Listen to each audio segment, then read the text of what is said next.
오늘 저에게 주신 하나님 말씀은 창세기 8장 13절부터 22절까지의 말씀입니다. 구약성경 10페이지에 있습니다. 창세기 8장 13절부터 22절까지의 말씀입니다. 살아계신 하나님 말씀을 봉독하겠습니다. 601년 첫째 달 곧 그날 초 하룻날에 땅 위에서 물이 거친지라 노아가 방주 뚜껑을 제치고 본즉 지면에서 물이 거쳤더니 둘째 날 21의 날에 땅이 말랐더라. 하나님이 노아에게 말씀하여 이르시되 너는 내 아내와 내 아들들과 내 며느리들과 함께 방주에서 나오고 너와 함께한 모든 혈육 있는 생물 곧 새와 가축의 땅에 기는 모든 것을 다 이끌어내라. 이것들이 땅에서 생육하고 땅에서 번성하리라 하시매 노아가 그 아들들과 그 아내와 그 며느리들과 함께 나왔고 땅의 동물 곧 모든 짐승과 모든 기는 것과 모든 새도 그 종류대로 방주에서 나왔더라. 노아와 여호와께 제단을 쌓고 모든 정결한 짐승과 모든 정결한 새 중에서 제물을 취하여 번제로 제단에 드렸더니 여호와께서 그 향기를 받으시고 그 중심에 이르시되 내가 다시는 사람으로 말미암아 땅을 저주하지 아니하니니 이는 사람의 마음이 계획하는 바가 어려서부터 악함이라 내가 전에 행한 것 같이 모든 생물을 다시 멸하지 아니하리니 땅이 있을 동안에는 신음과 거둠과 추위와 더위와 여름과 겨울과 낮 밤이 쉬지 아니하리라.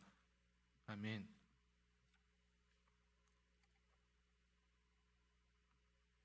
참으로 오랜 시간을 기다렸습니다.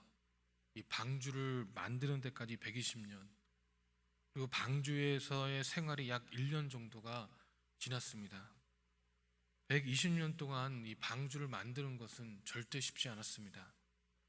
손으로 사용하는 도구를 사용하여서 나무를 패며 다듬고 그 길이와 넓이를 맞추는 작업도 쉽지 않았습니다. 그런데 방주 안에 1년의 생활은 더 힘들었습니다. 40일의 비의 심판을 지나야 했습니다. 이 바깥 세상은 어떠한지 전혀 알 수가 없었습니다. 같이 생활했던 친구들, 인가 친척들은 어떻게 되었을까 참으로 궁금했을 것입니다. 동물과 생활하는 것도 전혀 쉽지 않았습니다. 배설물의 냄새들이 진동을 합니다. 제대로 씻을 물도 없었습니다. 이 제대로 먹기도 힘들었을 것입니다. 언제까지 이곳에 생활을 해야 하는지 알지 못했기 때문에 역병이 도는 것은 아닌가 걱정이 들었을 것입니다. 제대로 인고의 시간을 보내야만 했습니다. 오늘의 본문의 말씀 13절을 보니 601년 첫째 달 곧 그 달 초 하룻날에 지면에 물이 거친지라 노아가 방주 뚜껑을 제치고 본즉 지면에서 물이 거쳤더니 아멘이라고 말씀하고 있습니다. 노아가 방주에 들어간 지 약 300일 만이었습니다. 300일 동안 방주 안에 갇혔었기 때문에 방주 뚜껑을 젖히고 땅이 마른 것을 확인한 순간부터 방주에서 바로 나가고 싶었을 것입니다. 그런데 노아는 그렇게 하지 않았습니다. 14절부터 16절을 보면 둘째 날 21의 날에 땅이 말랐더라. 하나님이 노아에게 말씀하여 이르시되 너는 내 아내와 내 아들들과 내 며느리들과 함께 방주에서 나오고 라고 말씀하고 있습니다. 이 노아는요, 물이 거친 것을 알면서도 본인의 생각대로 방주에서 나오지 않고 하나님의 말씀이 있을 때까지 57일이나 더 방주에 머물렀습니다. 노아가 방주를 만드는 것부터 방주 밖으로 나오는 것까지 오직 하나님의 말씀대로만 신실하게 행동했습니다. 이 노아는 절대로 하나님 말씀보다 앞서 나가지 않았습니다. 이 하나님의 말씀이 있을 때까지 우리 주인 되시는 하나님께서 말씀하실 때까지 그 어떤 상황에서도 묵묵히 기다렸다는 것입니다. 아멘. 여러분, 우리는요 하나님의 말씀을 기다려야 할 줄로 믿습니다. 나의 생각, 나의 경험이 하나님의 말씀을 절대로 앞질러서는 안 됩니다. 우리는 하나님의 정해진 때의 시간을 기다릴 줄 알아야 하고 하나님의 말씀하실 때를 기다릴 줄 알아야 합니다. 왜냐하면 하나님의 말씀이 능력이고 하나님의 말씀이 생명이고 구원이기 때문에 그렇습니다. 여러분, 이 태아는 엄마 뱃속에서 이 약 9개월이라는 시간을 보냅니다. 이 초음파 사진을 보면 처음에는 작은 점이지만 이 나중에는 점점 커져서 엄마 뱃속에 있기가 힘들 때까지 커집니다. 하지만 이 태아가 본인이 나오고 싶을 때 나올 수가 없습니다. 나중에 출산이 가까우면 그 작은 뱃속에 있는 태아가 아무리 불편하고 힘들어도 정해진 시간이 아니면 나올 수가 없습니다. 만약에 태아가 정해진 시간보다 빨리 나온다면 어떤 일들이 벌어집니까? 이 자칫 생명이 위험해질 수 있기 때문에 인큐베이터에 들어가서 생활을 하든지 아니면 미숙아로 분리되어 엄마 뱃속에 있을 때보다 더 힘든 생활을 할 수 있기 때문에 이 아기가 정해진 시간까지 엄마 뱃속에서 잘 자랄 수 있도록 특별한 신경을 쓰고 돌봐야 하는 것이 아니겠습니까? 우리의 삶도 이 마찬가지라는 것입니다. 우리가 인고의 시간을 보낼 수 있습니다. 우리가 지나가는 시간이 고난의 시간일 수 있습니다. 그리고 그 시간이 빨리 지나기를 원하고 이 매일 방주의 문을 열어 땅이 마르기만을 기다리고 있을 수도 있습니다. 그런데 여러분, 태아가 세상에 나오기까지 정해진 시간을 기다려야 하는 것처럼 우리도 하나님의 정해진 시간이 지나기까지 묵묵히 기다려야 하는 것입니다. 기다리다가 지칠 수도 있겠지만 그 시간이 하나님께서 보시기에 우리에게 꼭 필요한 시간이기 때문에 정해놓은 시간인 것입니다. 여러분, 생각해 보십시오.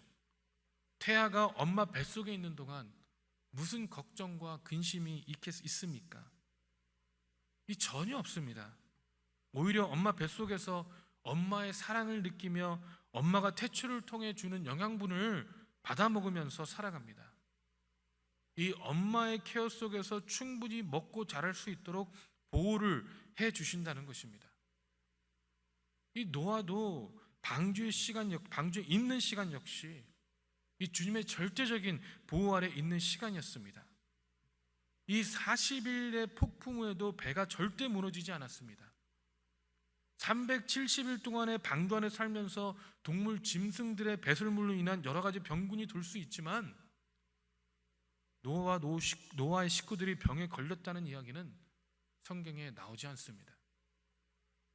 노아의 방주 생활은 절대적인 하나님의 보호 아래 있었던 것뿐만 아니라 이 태아가 9개월이라는 여정을 통해 세상에 나옴으로 새로운 탄생을 경험하는 것처럼 이 노아가 방주에서 나오는 것은 부활의 의미를 지니는 것이고 하나님의 구원의 약속의 완전한 것임을 확인받는 순간이라는 것입니다. 이 인내와 인고의 시간 후에 새로운 땅을 밟을 때 하나님께서는 우리에게 새로운 역사를 약속하시고 이 새로운 계보를 약속하시고 하나님의 온전한 언약을 실천하여 주십니다. 하지만 그 시련이 우리가 상상한 시련이 아닐 수도 있습니다. 이 노아가 방주에서 세상에 다시 나가기만을 손꼽아 기다리며 세상에 나왔지만 노아가 나온 세상은 유토피아가 아니었습니다. 오랜 기간의 폭풍우와 홍수로 이미 세상은 폐허가 되었을 것이고 나아가 방주에 들어가기 전관의 세상과는 이 전혀 다른 세상이었습니다. 여러분, 이 허리케인 얼마가 지나간 자리가 어땠습니까? 온 도시, 온 나라가 송두리째 날아가고 이 집들과 빌딩이 없어지는 등의 심각한 피해 잔해들만이 남아있지 않습니까? 이 정도 규모의 허리케인도 이렇게 심각한 피해를 남기는데 이 전 세계적인 글로벌 폭풍과 플러드가 지나간 자리를 한번 생각해 보시기 바랍니다. 그 자리는 저희가 상상하지 못할 만한 폐허였을 가능성이 크다라는 이야기입니다. 쉽게 감사드릴 만한 상황이 아니었다는 것이죠. 그런데 노아가 이러한 폐허 속에서 가장 먼저 한 것은 하나님께 영광을 돌리는 것이었습니다. 이 본문의 말씀 20절을 보니 노아가 여호와께 제단을 쌓고 모든 정결한 짐승과 모든 정결한 새 중에서 제물을 취하여 번제로 제단에 드렸더니 아멘 이라고 말씀하고 있습니다. 이 폐허가 된 세상에서 당장 잘자리를 고민하며 집을 먼저 지을 수도 있었습니다. 폐허가 된 세상을 바라보며 당장 먹을 것을 고민하며 식량을 구하러 다닐 수도 있었습니다. 당장 폐허가 된 세상을 바라보며 하나님 왜 또 나에게 이런 시련을 주시냐며 불평할 수도 있었습니다. 하지만 노아는 이 폐허가 된 세상을 바라보며 그 모든 불평보다 하나님을 경배하기로 작정했다는 것입니다. 그러자 하나님께서는 이 21절과 22절에 여호와께서 그 향기를 받으시고 그 중심에 이르되 내가 다시는 사람으로 말미암아 땅을 저주하지 아니하리니 이는 사람의 마음이 계획하는 바가 어려서부터 악함이라 내가 전에 행한 것 같이 모든 생물을 멸하지 아니하리니 땅이 있을 동안에는 신음과 거둠과 추위와 더위와 여름과 겨울과 낮과 밤이 쉬지 아니하니라 아멘 이라고 말씀하고 있다는 것입니다. 노아가 하나님을 경배하기로 작정했을 때는 하나님께서는 그 향기를 받으시고 그 중심으로부터 사람의 악함을 보시고 하지만 멸하지 않으시기로 마음을 굳혔다라는 것이죠. 여러분, 우리도 이 시간에 어떠한 경우에도 하나님만을 경배하기로 작정하시기 바랍니다. 이 구원받은 우리에게 가장 중요한 것은 예배입니다. 우리 삶의 중심에는 예배가 있어야 합니다. 예배에 성공해야 우리의 삶도 형통한 삶이 될 수 있습니다. 예배가 중심은 삶을 살아야지 이 하나님과 동행할 수 있습니다. 여러분, 우리는 어떤 상황 가운데 처해질 것입니다. 요한복음 21장 18절에 예수님께서 베드로에게 내가 나를 사랑하느냐라고 물어보신 후에 하신 말씀은 내가 진실로 진실로 내게 이르노니 내가 젊어서는 스스로 띠뛰고 원하는 곳으로 다녔거니와 늙어서는 내 팔을 벌리니 남이 내게 띠띠우고 원하지 아니하는 곳으로 데려가리라 아멘 이라고 말씀하셨습니다. 예수님을 사랑한다고 고백하였더니 우리의 팔을 벌릴 것인데 이제는 남이 우리에게 띠를 띠우고 남이 우리를 원치 아니하는 곳으로 데려가신다는 것입니다. 노아도 은혜를 입었더니 노아가 원치 않는 상황 가운데 원치 않는 일들에 처해졌습니다. 여러분, 우리도 분명히 어떠한 상황 가운데 처해질 것입니다. 여러분, 우리 그때 어떻게 하기로 작정하시겠습니까? 충분히 불평할 수 있습니다. 아니, 우리는 불평하기 너무나도 쉬운 자들입니다. 그러나 여러분, 불평하시겠습니까? 아니면 우리는 오직 주님만을 경외하기로 작정하시겠습니까? 그런 상황 가운데서도 주님만을 경외하기로 작정하시길 바랍니다. 오늘 하루도 예배를 통하여 하나님을 만남으로 우리 삶이 풍성해질 수 있기를 주님의 이름으로 축원합니다. 기도하시겠습니다.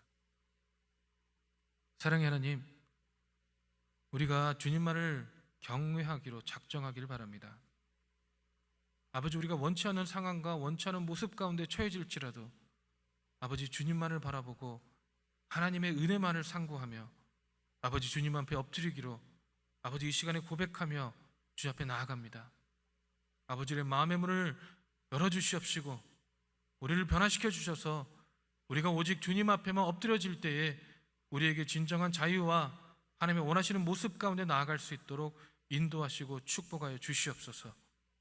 아버지, 분명히 인고의 시간이 우리에게 지어질 수 있습니다. 아버지, 그 시간이 정말 어려운 시간이 될 수도 있습니다. 그 시간들이 우리가 원치 않은 일들이 벌어질 수도 있습니다. 하나님, 그러나 그런 순간에서도 주님만을 바라볼 수 있도록 우리의 눈을 돌려주시옵시고, 주님만을 생각할 수 있도록 우리의 마음을 돌려주시옵시고, 우리의 주위의 환경과 우리의 모습을 바라보는 것이 아니라 나의 생각과 나의 습관대로 행하는 것이 아니라 오직 하나님만을 바라보며 하나님께서 행하실 것을 기대하며 하나님께 역사하실 것을 상고하는 우리 모두가 될 수 있도록 축복하시고 인도하여 주시옵소서. 그런 아침이 될 수 있도록 우리에게 주님의 귀한 은혜를 허락하시며 살아계신 예수 그리스도 이름으로 기도했습니다. 아멘. 하늘에 계신 우리 아버지여, 이름이 거룩히 여김을 받으시오며 나라의 마옵시며 뜻이 하늘에서 이루어진 것 같이 땅에서도 이루어지리이다. 오늘날 우리에게 일용할 양식을 주옵시고 우리가 우리에게 죄 지은 자를 사하여 준 것 같이 우리 죄를 사하여 주옵시고 우리를 시험에 들지 말게 하옵시며 다만 에게서 구하옵소서. 대개 나라와 권세와 영광이 아버지께 영원히 있사옵나이다. 아멘.